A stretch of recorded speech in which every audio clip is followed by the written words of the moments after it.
Chairman ناظم آباد town سید محمد مظفر کی قیادت میں بھارتی بربریت کے خلاف احتجاجی ریلی میں اسکولوں کے طلباء طالبات اساتذہ اور مائدین سمیت عوام کی بڑی تعداد نے کی شرکت۔ پاکستانی قوم متحدہ اور سالمیت پاکستان کے لیے افواج پاکستان کے شانہ بشانہ کھڑی ہے۔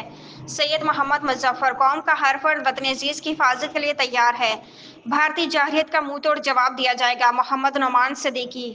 کراچی۔ چیئرمین ناظم آباد ٹاؤن سید محمد مظفر، وائس چیئرمین محمد نعمان صدیقی، میونسپل کمشنر اطہر سعید خان اور اسسٹنٹ کمشنر ناظم آباد شائستہ جبین کی قیادت میں بھارتی بربریت کے خلاف احتجاجی ریلی۔ بھارت کے خلاف ریلی ٹاؤن میونسپل کارپوریشن ناظم آباد کے مرکزی دفتر سے نکالی گئی۔